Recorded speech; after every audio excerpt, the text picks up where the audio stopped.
Words save the whales. The slogan itself becoming so ubiquitous it was almost cliche, played as a punchline.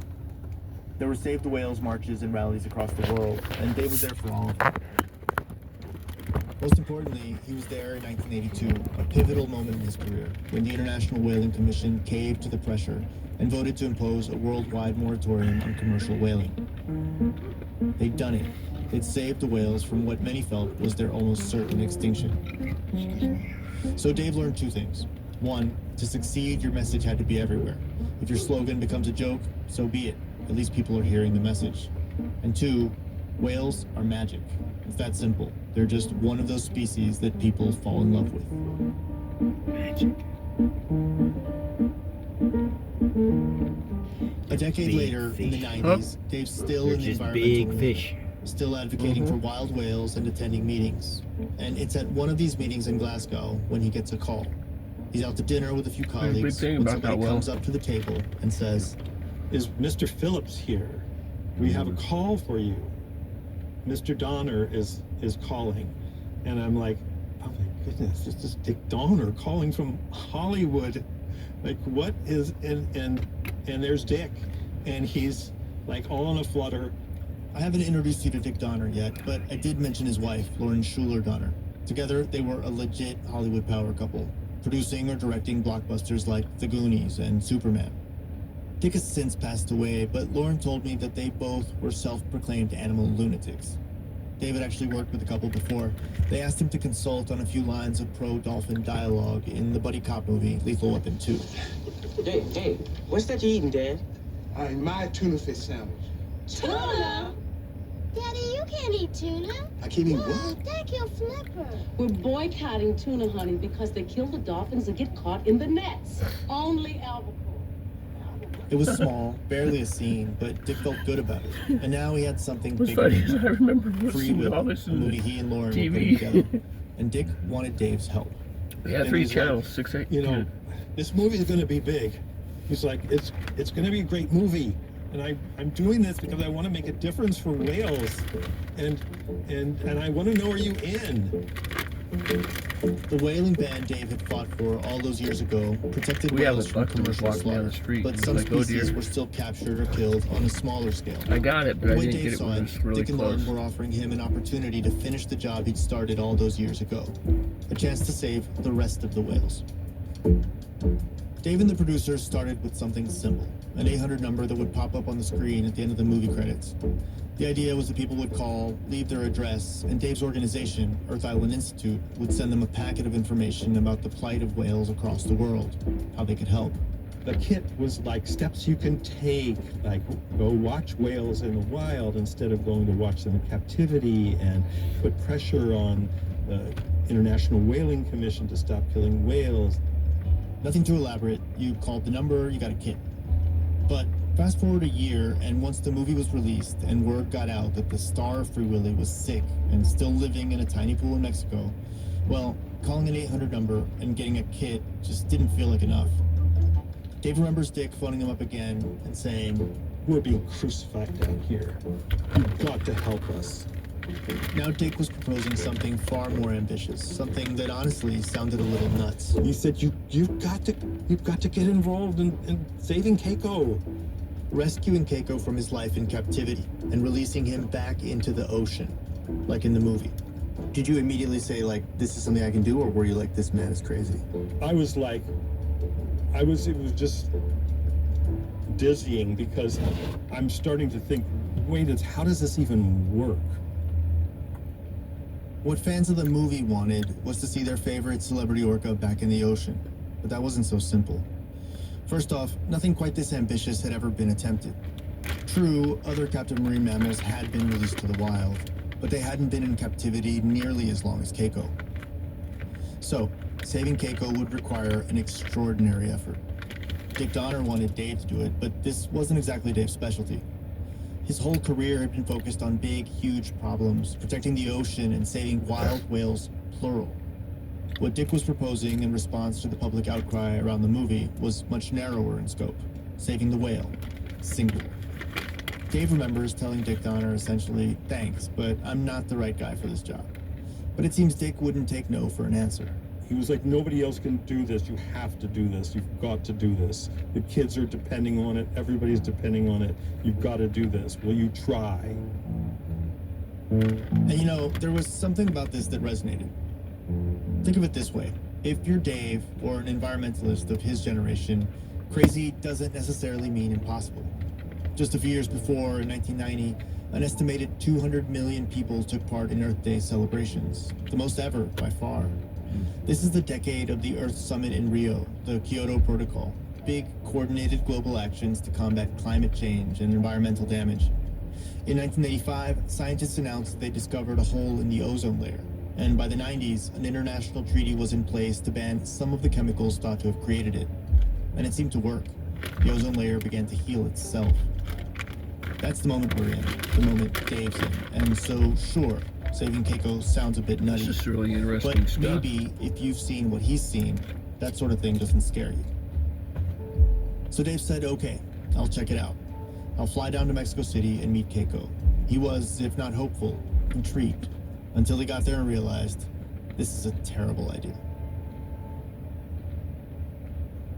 By the time Dave visited, Keiko was a teenager and had been living in Mexico City for about 8.5 years. Dave could see right away, this captive whale was nowhere near ready to live in the ocean.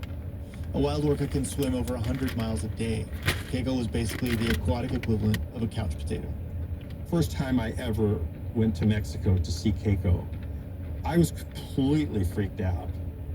I was sitting up at the bleachers, looking down at this whale in this tiny pool in Mexico City, and he didn't look good. He swam in very small circles, and he could make it across this pool in just a matter of seconds. It was very, very poor facility.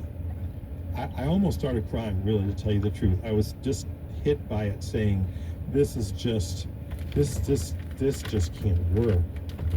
I asked Dave to tick through the reasons Keiko was not an ideal candidate to rewild, and there were many. Before they could even think of releasing him back into the ocean, Keiko needed to get rid of his papillomavirus, but also get stronger, healthier, put on weight. And there was no way he could do that in his current tank at Reino Aventura. And where are we supposed to bring him? We're not bringing him into, we couldn't bring him into the captive facility. I'm thinking, where are we going to go? We're not going to take him to some place where he's having to perform or be in a captive environment where they're making money off of these whales. We couldn't do that. So we're going to have to build a place. And that's just at step one. Just return it to the wild and let it go. The bill for that alone would probably be millions of dollars. It wouldn't And then survive. they'd have to spend years and millions It wouldn't more survive. teaching him the most basic ocean survival skills, and pray that some of those lessons took. Keiko had lived in the care of humans and without his family since he was around 2, Or not, you missing think out nature on will years take of over? life in a pod, years of company and hunting and language, and what I can only think of as camaraderie, the kind of social environment that makes a killer whale a killer whale. He had millions of human fans, but not a single orca friend. There were so many things he'd never learned. Not only did Keiko not know how to hunt for food, he didn't know how to eat live fish. Think about that. If you put a live fish in his mouth, this killer whale wouldn't eat it. And language. Keiko had stopped making most of the sounds in a wild whale's repertoire years before. Pods have different dialects, and it was unlikely Keiko even remembered the dialect he spoke before his capture. This was crucially important to his survival. Orcas very rarely live alone in the open ocean, so if he was to make it out there, Dave knew Keiko would have to be integrated into a pod. His original pod, preferably.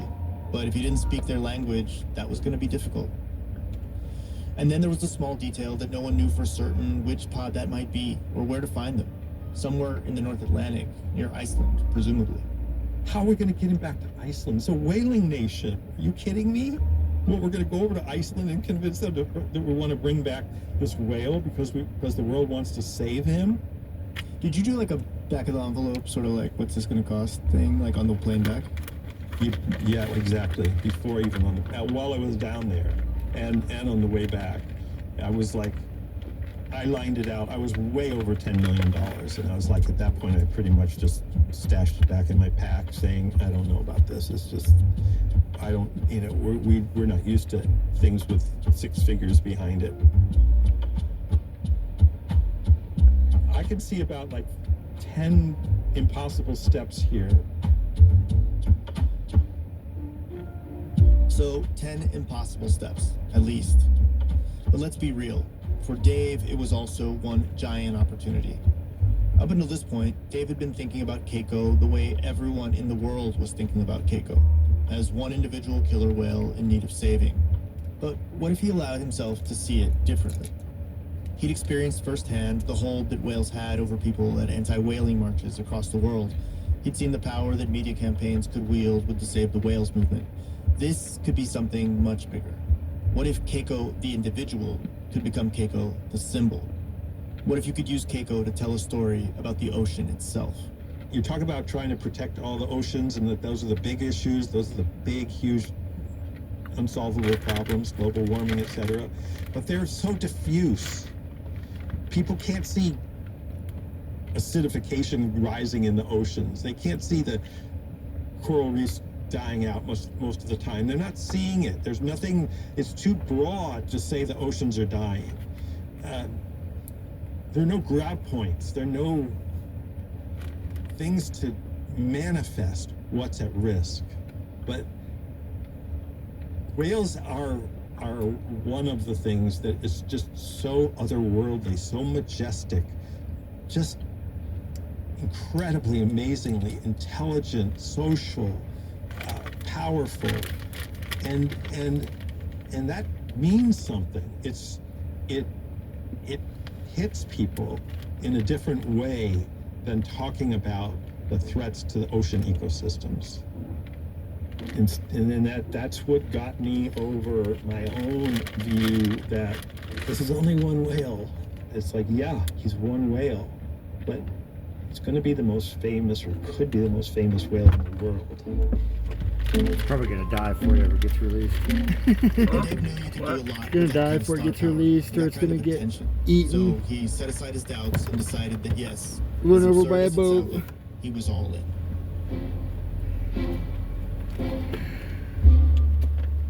Once Dave committed to getting Keiko out of Mexico, the next step was logistics. And what I'm about to say is pretty obvious, but it's worth saying anyway. Moving an orca is not easy. One of the first things Dave did was create a whole new organization, the Free Willy Keiko Foundation. The U.S. Humane Society chipped in $1 million. Dave secured a couple million more from a billionaire cell phone magnate. Warner Brothers also agreed to put in $2 million, which sounds like a lot, until you consider they made $150 million on Free Willy, and by this point, the sequel, Free Willy 2, was already in production. Still, with that money, Dave was able to convince a small marine park in Oregon to let the foundation build them a new, much bigger pool just for Keiko. And so now, all Dave needed was the whale. Which you might assume would be the hard part, given that Keiko was the main attraction at Reino Aventura. But it turned out that Oscar Porter, the director of Reino Aventura, wasn't opposed to the idea of giving him up. He had a whole park to run, and managing his most famous attraction had become an all-consuming headache. There were journalists and activists to deal with, Mexican television stars and singers calling to arrange private swims with Keiko. Porter told me he was spending 3 hours a day dealing with Keiko-related nonsense. Which is a lot, sure, but most worrying of all was what some of the outside veterinarians were saying, that Keiko might die soon. Porter really didn't want that to happen at Reino Aventura. So over the course of several months, Dave and Oscar Porter made a deal. Reino Aventura agreed to donate Keiko to Dave's foundation for free. Today we are proud to announce that we have reached agreement on a formal plan, a workable plan. In February 1995, it was announced to the world that Keiko would be leaving Reino Aventura for his new temporary home at an aquarium on the Oregon coast in an enormous new tank with cold seawater. Dave laid out a vision for Keiko's future, invoking the plot to Free Willy 2, which would hit theaters a few months later. And in that film, Willie is reunited with a mate and has a child and lives happily. This is our goal. We would love to see the situation in which Keiko could have a mate and could be able to eventually be released to the wild.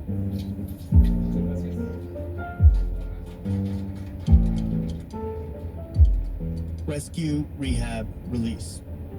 That was Dave's ultimate plan, even if the last part seemed improbable at best. For Keiko's trainer, Renata, and many of the staff that worked closely with Keiko, the decision to let him leave was heartbreaking, even if they knew it was the right one. Giving him up was a kind of noble, even maternal sacrifice. That's how Renata saw it, which of course didn't make it hurt any less. Goodbyes are like that, especially when you can't explain what the future holds.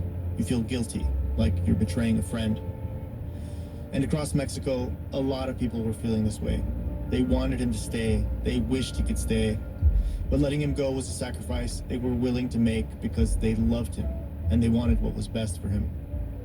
Which is why it was so offensive to Renata and many others I talked to hear how the story was being told in the US, that Keiko was being saved from a terrible life in Mexico. Do you feel like there was an element of like, Mexico, you know how things are down there? Of kind course. Of a bit of, yeah. Oh, of course. It's like, yeah, we have to always, help the little brother because he does everything wrong. I'm not saying, I don't want to say that this is the best place for an animal, obviously. But I'm trying to say that when he was there, he got a lot of attention. I mean, he got all the attention. We would all the time play and he would love that, absolutely love that. We did the best we could. We hired the best people. We wanted the best for Keiko, and we donated Keiko without receiving nothing, not 1 cent in return. A few days before Keiko was scheduled to leave Mexico, the Reino Aventura staff threw him one last party. A kind of final spring break bash. Everyone was invited.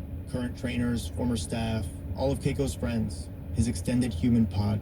So we were like 30 people in this place, and in the delphinarium we made a big luncheon, and we all got into the water, and we all played with Keiko, and there was a lot of crying, and I mean, it was fun, and Keiko was so happy, and he would play with all of them.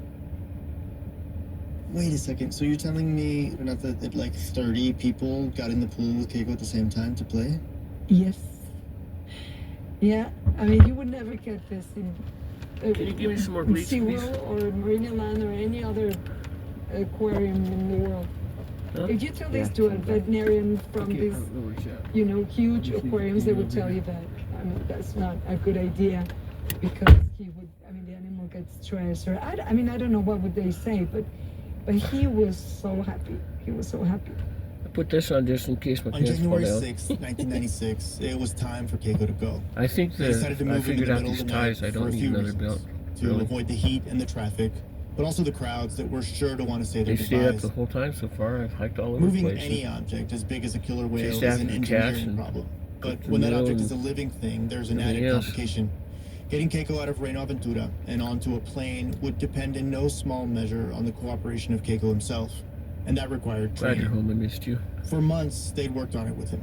First, he'd swim into How a do you small, shallow pool, Hmm? and then How do into you a feel? custom-made sling, swimming in and out of it. Weeks spent just getting comfortable with this process. He had to be comfortable because once he was in that sling, he'd stay wrapped in it for at least 14 hours. The challenge would be to keep him calm. He had to trust his humans, One not of the fight or real flail. estate agents Trust. called me and said that they couldn't help The me. night of the move, it's noisy and chaotic. Remember that one? I've seen the home videos, night and with it's that just manic. nasty It lady? doesn't look like an aquarium I or got even mad an at? amusement park. It looks like a construction site. Well, I think that All was the this one. movement and whirring of motors and beeps and It shouting might have and been lights. Veterans Center Renata stayed close to Administration, but I Keiko, don't think so. touching him, close to his eyes so he could see her. But when it was time for him to swim into the shallow pool where the sling awaited him, he refused, and there was nothing they could do to persuade him. Finally, a dozen people in wetsuits encircled him with a net and pulled him into place. In the shallow pool, Renata and the other trainer dried him off before applying moisturizer all over his body. Actually, the same stuff you might put on a baby to protect from diaper rash. You need his skin to be protected. So we were rubbing hard, like thick cream on all over his body, and we would be talking to him the whole time.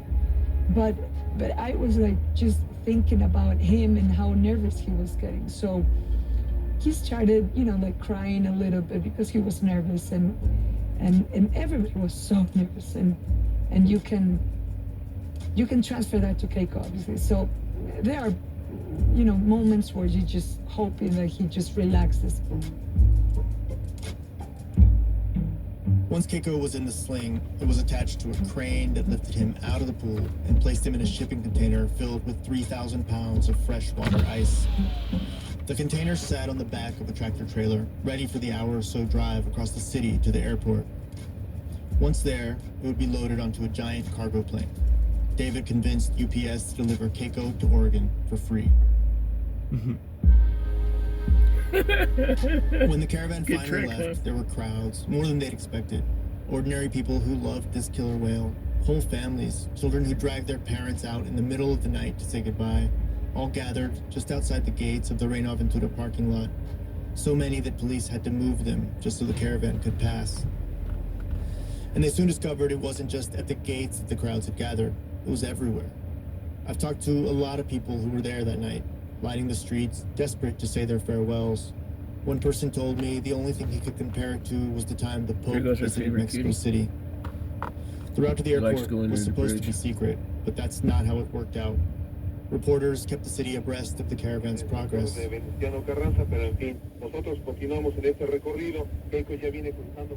were thousands of people lining the streets.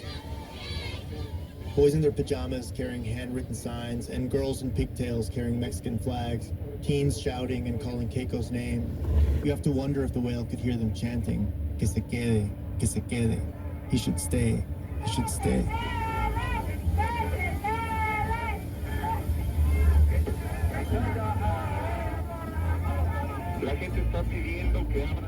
Then, somewhere along the slow, ponderous route to the airport, there was a mariachi band playing an old song about a loved one's goodbye, Las Golondrinas. Where can the tired swallow go, say the lyrics, tossed by the wind with nowhere to hide, remember my homeland, beloved pilgrim, and cry. Cars and mopeds follow the procession, drivers waving, honking their horns. Honestly, it's a little bit mad, the emotion on people's faces, the palpable sense of loss. Dave says some people had to be peeled off Keiko's container as they tried to climb it. The procession just creeps along as best they can through the impossibly crowded late-night streets. A city, a country, saying goodbye to its beloved whale.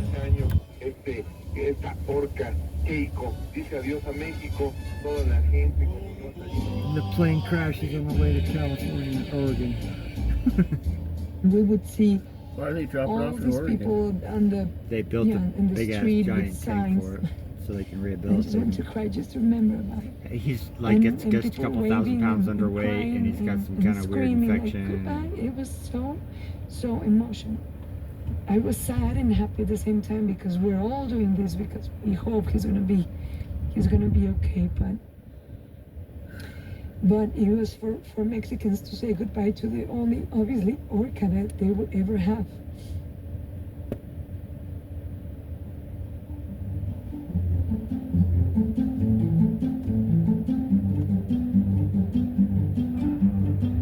The UPS plane carrying Keiko to his new home leaves at around 5 in the morning, more than 3 hours behind schedule, just before a beautiful Mexican sunrise. Only Keiko's veterinarians fly with him. Renata and Dave fly alongside in another aircraft, close enough to see Keiko's plane from their window. Keiko no longer belonged to Reino Aventura, much less to Mexico. He belonged to the story being told about him, the uncertain, real-life sequel to the movie that had made him a star, only more far-fetched and with no happy ending assured. It's kind of funny because it was part of the movie narrative. They were like, how far would you go for a whale? He went as far as, getting him, raising up his arm and saying some magical words and having Willie jump over the breakwater into freedom. I mean, simplistic? Yes. But that's what our narrative was too. How far could Keiko go? For the moment, no one knew.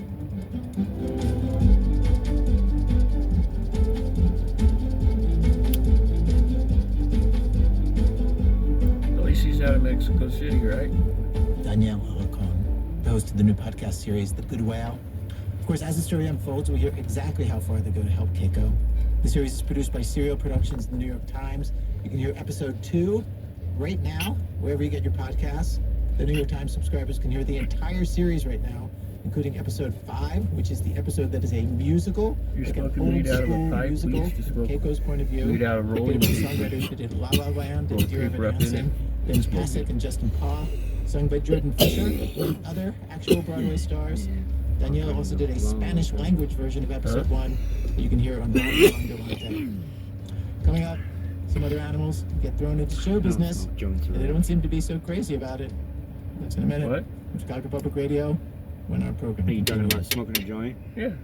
When Olga Little came to Durango in Huh? 1895 as a teenager, she was already an experienced Well, horse it wasn't handler. good for She you. then became Colorado's first woman Oh, they're smoking jackpacker. paper. Miners depended on Olga and a string of sure-footed Breathing these burros seeds to out come of to this them paper. high in the mountains with loads They're of not the supplies, seeds that then pack gold and plant. silver ore out. Olga was so well regarded that the railroad extended a line all the way to Gino, her house. Gino was a Mexican When guy. one of her burrows Our fell friends. into a deep snowy They said, "I'll ravine make and her couldn't roll a get joint out, like Gino." Olga brought it hay every few They days can go- until the snow That'd be melted perfect. months later. Another winter, she found 18 miners stranded in 10 feet of snow on the brink of starvation. She roped them together and took them on a 16-hour trek to safety. Her 40-year record of bravery and kindness to animals made her something of a legend, which lives on I actually in think Olga Gino Little was born in Mountain in America. the Las Platas. Who? Gino was born in Colorado America. postcard from Colorado Public Radio. Sounds Italian. Support CPR with a gift from your IRA without paying extra federal Sounds like an income Italian taxes. name. This kind of gift takes a bit of planning, but Gino. it makes a real difference. Get started on the support page at Gino was CPR.org. boy. Here at Radio Lab, we go places. quiet. Riding Kept in himself the elevator. Are we in a boat? No, but we're gonna be. In Namibia, On Mars? in my closet. Teresa's Radio ex-husband, Lab, Teresa's Saturdays at noon on KRCC father and of the CPR kids. News. His name is This Gino. is American Life, I'm Ira Glass. Today's program, the truly incredible Ex-husband. story of Keiko the killer whale. We have arrived at Act 2 of our program, Act 2, America's Next Top Gobble. Did he grow up in California? So thinking about what kind of story would go with Keiko today, Yep. we found this one, also about our dominion over Angeles. animals' fates. I don't know what area. In this Short case, it's a bunch package. of birds. We're going through months of training Drink for a an lot of extremely beer. specific task. It's very Maybe- different from anything they naturally do How on their about your own. age? Diane Wu. Could be that's the same story. guy. Wouldn't that be interesting? There's this barn in southwestern Patrizi was his Minnesota last I want name. to tell you about. No. On the outside, it's very plain. I don't remember a name It's called white, next to a field, Patrizi. smells a little like skunk. Patrizi. But inside, Patrizi. there's this whole project that's been going on for months now. Should I shut this door? Okay. Oh, here they are. They are turkeys. Not just Gary any was the one I turkeys. used to talk So this to. is when I a wanted this is where we're raising the presidential information flock. about somebody. This Back is the in the group of day, birds contending to be the he knew special everything. Thanksgiving turkeys at the White House. 2 of them will be Lyle selected to go to Washington and be officially knows a lot of pardoned stuff. by I the wonder if president. Lyle remembers It's an Gino's annual last name. tradition going back decades, organized by the Turkey I Lobby. don't talk to him The person much. showing me around today is John Zimmerman, who's raising these birds, with help of his shy 9-year-old son, Grant. Yeah, Grant, this is Diane. Say hi. To decide which turkeys make it to the White House, John is basically selecting for the ones that act least like a turkey. He needs 2 that can stand politely on a special stage while voices boom out over loudspeakers, all in front of hundreds of people, school children, photographers, a military band. Most commercial turkeys would freak out in this noisy, unfamiliar, unbarn-like environment. Well, I mean, turkeys are prey animals. So when are you gonna buy another You know, tire? Their natural instinct is to be afraid of us humans, any other animal, because they would normally be killed and Maybe eaten. next month. So John's an industry lifer. He grew up on a turkey farm and took over the family business 25 years ago when his dad passed away. Each year, John raises could buy around him now with the cash 140,000 I have birds if you in many wanted. giant barns. These presidential turkeys are a brand new thing for him, though. He's the chairman of the National Turkey Federation, and the way it works is that every year, Oh, crap. that's the person who's Milk. in charge of raising these presidential turkeys What? and taking them It's to the White Saturday. House. Yeah, but it's But not being even chairman's yet. only a 1-year gig, so Milk every was usually chairman is before in the noon on situation of being a Saturday. total novice at training turkeys to be on television, something turkeys have no interest in or talent for at all. And they get exactly 1 shot to get it right. right in front of the President of the United States. I don't want to go down in history as the turkey farmer who had a turkey, fly in the president's face or get away or, act in a uncontrollable manner. So I just don't want to have a flappy turkey up there. The birds that don't get taken to the White House get put back in with the regular turkeys and then slaughtered. It's an avian Hunger Games in here, and whoever wins will be basically the only 2 commercial turkeys in America, out of over 200 million raised each year, who get to live. So there's you said 20 birds We have here? about 29 left. Okay. Out of how many did you start with? Started about 40. And how did you choose to the 11 so far that have been, deselected? Yes, one had a scratch on its head.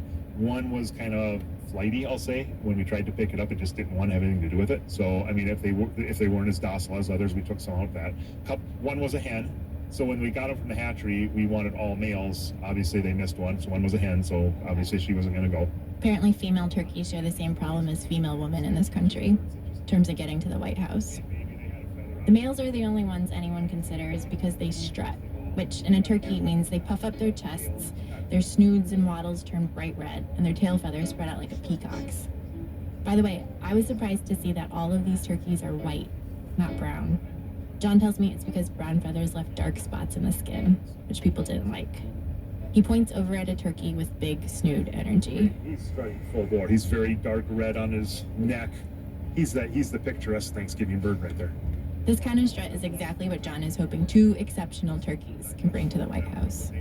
So he's outfitted the barn into a sort of South Lawn boot camp. He and Grant give me a tour. First, to get the turkeys used to noise and random human voices, John plays the radio for them every day from dawn to dusk. This is a tip he got from previous chairman.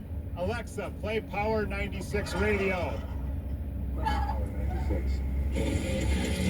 So classic rock. They can use on classic rock. Next, John got this special light off of Amazon, the kind that projects colored patterns onto your house at Christmas. It bothers them a little bit, but that's good. They need to get used to flashing lights from camera flashes and whatnot. Grant marches in with a kid-sized picnic chair and plops it down in the middle of the flock. So another thing we'll do, we'll bring a chair in here and we'll just sit. This is to get them used to being around people. John's also enlisted the neighbor kids to come by regularly to sit with the birds and pick them up a lot. There's a test John's gonna run on the birds soon. He and Grant have built a box to mimic the ones that the turkeys stand on at the South Lawn, and he plans to put each of these birds on the box and see who stays on it the longest. He wants them to hit at least a minute. They did a trial run back in September. He shows me the notes. This is the tame test, so this is how many seconds they were standing on top of the box. So the range is 7 seconds, but then there's a couple.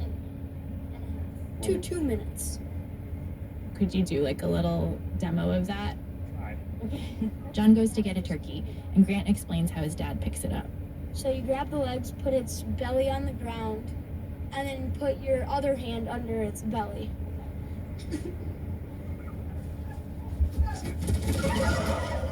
That one's flapping its wings a bunch. That did not want to get picked up.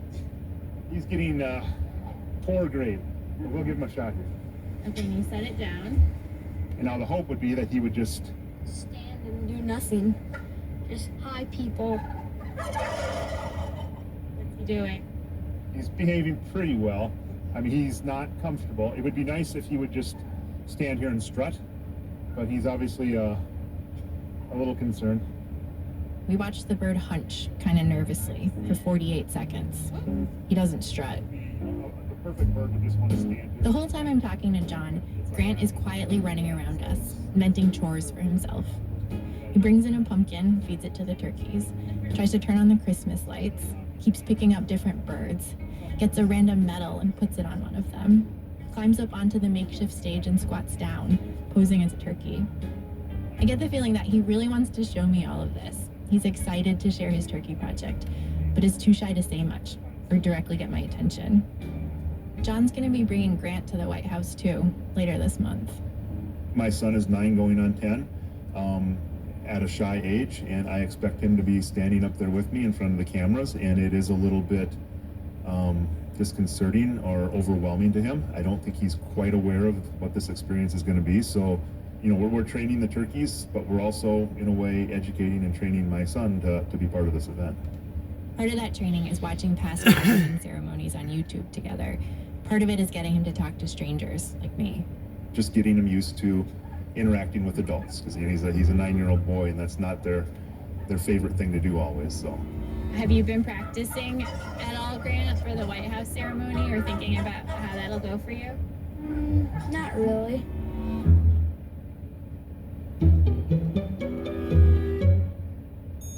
I'm just shy. Do you think are turkeys shy too? Sort of. Depends on what you do to them. For the most part, I think they are not very shy. If you just stand there, they want to go see, who is this? Who is this? They're only shy probably if you're trying to catch one. Usually they're kind of curious and will eventually come up. Yeah. Are you like that, you think? Mm-hmm. It's all about getting acclimated. John's hoping that at the big press conference, when it's time to announce the turkeys' names, Grant will say them. The week of Thanksgiving, when I watch all of this, that's the part I'm going to be leaning in for. Not to see whether or not the turkey flaps on the box, but Grant's moment to take the stage and strut, if he wants.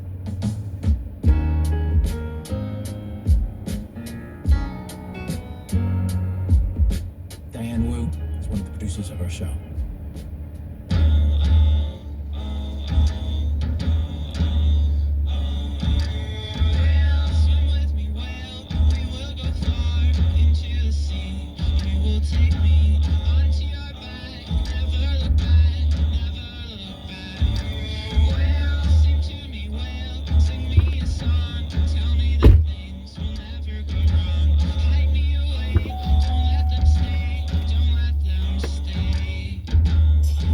Produced today by Sean Cole. Special thanks to Jessica Lussenhop, Michael Crom, Peter Gruhl, Marissa Erasmus, and Jason Fields. This American Life is delivered to public radio stations by PRX, the Public Radio Exchange. Support for This American Life comes from Progressive Insurance. Use Progressive's rate comparison tool to evaluate car insurance options in one place and find a rate that works. More at progressive.com or 1-800-PROGRESSIVE. Comparison rates not available in all states or situations. And from Odoo, Odoo streamlines every aspect of your company in one simple and efficient business management platform. More information at odoo.com. That's ODOO.com. Thanks to Solar Show Program's co-founder, Mr. Tori Manatia. You know, he knows his name. Pops up in my cell phone every time he calls. But still, he opens every single conversation the same way, every single time. Just this Dick Donner calling from Hollywood. I'm Aaron Glass. Back next week with more stories of This American Life.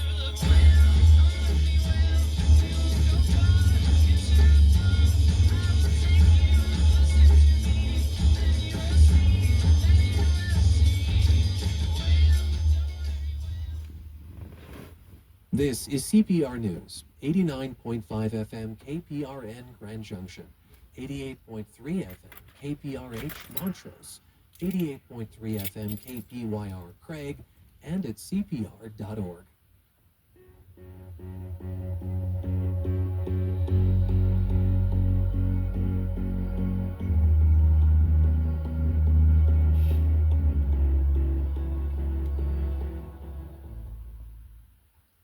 Support comes from Denver Zoo Conservation Alliance, providing care for more than 2,500 animals.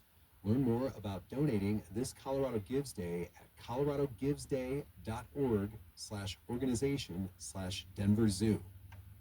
Support comes from Common Spirit Health. Hospitals, clinics, and caregivers all connected to advance healthcare with human kindness in Colorado, Kansas, and Utah. Common Spirit Health. Hello, human kindness. Oh, wait, you're listening?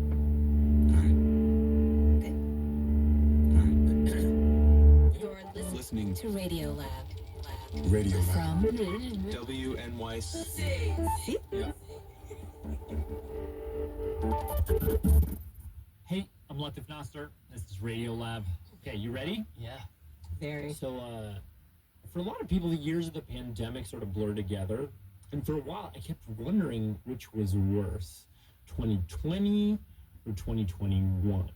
But then that question took me to a different place, which was like, what was the worst year ever? Not in recent memory, but in human history. Like, was there an objectively worst year to be a person alive on planet Earth? My mind goes to parameter questions. Yeah. Okay, great. When is the boundaries? So maybe let's say the worst year in recorded history. Got it. And then worst, do you have like an operating definition for that? Maybe something that hit a lot of people in a way that if we were alive then we had a choice between living then and living now, we would say yes, please, 2020 or 2021, please. Your sick mind, Latif. Okay. Well, I mean, I admit it's kind of a dark thought to have, but I was thinking about it in a kind of positive way. Like, the worst year in human history. If I can pin that down, I'll at least know that whatever the next year holds is almost certainly not going to be as bad as that. And then I'll feel better about that. And like whatever's ahead? And whatever's ahead.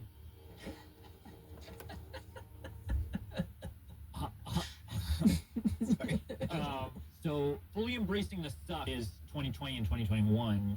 What year would you pit up against it to say this is a worthy adversary? I was thinking Pompeii. The Black Death. Yeah, that's got to be top 5. At least if you're just going to focus on Europe. You could top do 5. 1939. Crusades. Wasn't that the 12th century? Crusades. 1781. Mongolian invasion. Mm-hmm. Which was actually, there are some really good things that came out of it. So I mean, you could say like 1492 from the American perspective. Yes. I recently came across this thing that in 1100 AD, the moon disappeared for a lot of the year. So I think that would be terrifying as either someone who is spiritual or isn't. Yeah. This is very interesting because you're bringing up a lot of stuff that I'm going to bring up too. But so the year that I think I want to make a case that this is the worst year in human history is 536 AD. 536. Whoa. Okay. All right, what's happening in the world in 536? Okay, so just a quick picture of what the world looked like around the 530s. Few hundred million humans on planet Earth or thereabouts. The Roman Empire, fully flowered. Then it fractured into two. Similar thing had happened in China. It also fractured. It is the classic period of the Mayan civilization in Central America. So these are like societies, like these are real societies, with major cities and sewage systems and music scenes and stuff like that. Like, it's like we're not quite in the modern world, but we're in a world we recognize. Okay, so toilets and loots. Basically, yeah. So what happens in 536 is not particularly clear. The leading theory is a volcanic eruption. Is this a singular eruption or is it a string of them? Almost certainly a string of them, but at least one of them was enormous. Unclear where this eruption happened exactly, but spewed out ash and sulfates and even tiny bits of glass into the stratosphere where it circulated around the Earth. But there's another thing that happened. There's kind of an extra twist. Which is that I spoke to this one scholar, and what she thinks happened was that a few years prior, Halley's Comet passed by Earth and basically whipped us with its tail. And so the debris from that tail entered our atmosphere, broke up in the night sky, and you could actually see it twinkling.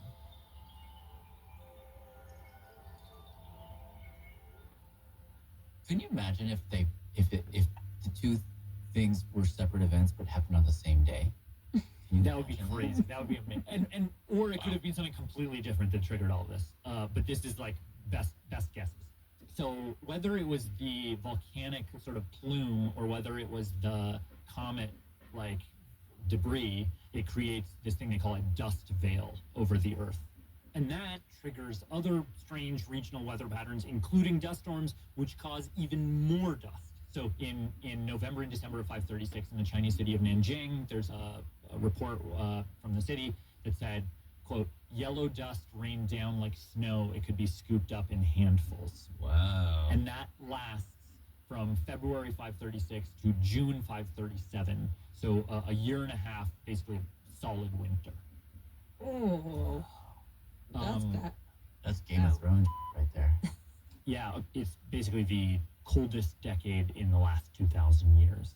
And that triggers massive crop failures and, mass famine. So in Ireland in 536 and then also in 539, it's written in their annals that they have a, quote, failure of bread. Similar food shortages are documented in Korea, Japan. In China, it gets so bad by the 540s that in one area north of the Yellow River, 7 or 8 out of every 10 people died. And because the crops had failed, allegedly, survivors were forced to eat the corpses of the dead. Oh my God. One of the places where this hit worst was Scandinavia. 75% of the villages that they excavate from around that time, like you can tell that they were abandoned. Basically, it's like all these Nordic people are like, screw it, we're getting out of here. And then they get on their boats and then they like travel around the world and they, it's like all you need now is like an alien invasion. And I don't know. Well, there is more. Another issue with this massive dust veil that some people have speculated about is like people were not getting a lot of sunlight, so they're not creating vitamin D in their bodies. And vitamin D, among other things, helps boost your immune system to fight bacterial infections.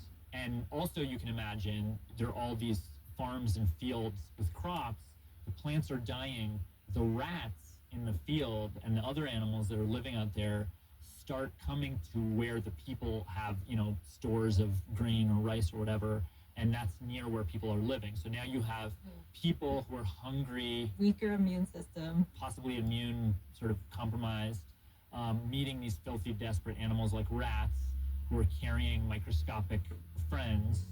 So I'll let you guess what happens next. God. A plague, all kinds of sicknesses. All kinds of sicknesses, yes, but especially one. So they call it Justinian's plague. This is 541, so 5 years later.